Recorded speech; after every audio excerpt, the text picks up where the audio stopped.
Hello viewers, மல்லி serial ப்ரோமோவை பற்றி பார்க்க போகிறாங்க.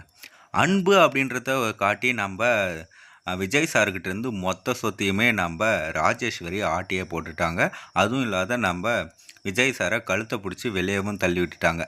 ஆனால் அந்த குறுக்கு வழியெல்லாம் யூஸ் பண்ணாமல் நம்ம விஜய் சார் நம்ம ராஜேஸ்வரியோட மொத்த சொத்தையும், அதாவது தன்னுடைய சொத்தையும் மறுபடியும் மீட்க போகிறாங்க. அது எப்படி அப்படின்னு சொல்லிட்டு தாங்க பார்க்கலாம். கண்டிப்பாக நம்ம விஜய் சார் பார்த்தா இப்போது மெக்கானிக் வேலை செஞ்சிட்ருக்காரு. கூடிய சீக்கிரமே அவருக்கு தகுந்த வேலையும் கிடைக்க போது, ஒரு புதிய தொழிலும் தொடங்க போகிறாங்க. அந்த தொழில் மூலம் என்ன ஆக போகுதுன்னு பார்த்தா, நம்ம ராஜேஸ்வரி விட அதிகமாக வளர்ந்து நிற்க போகிறாங்க.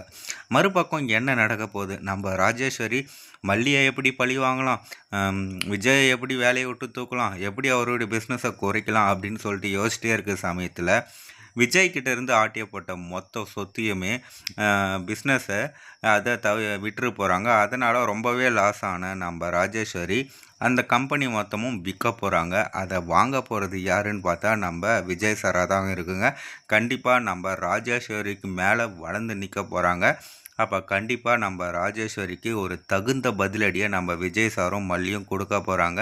இதுக்கு சப்போர்ட்டாக இருக்க போகிறதெல்லாம் நம்ம அன்னபூர்ணி அம்மா, அரவிந்த் இவங்கெல்லாம் நம்ம விஜய் சாருக்கும் மல்லிக்கும் சப்போர்ட்டாக இருந்து அந்த பிஸ்னஸை உயர்த்த போகிறாங்க.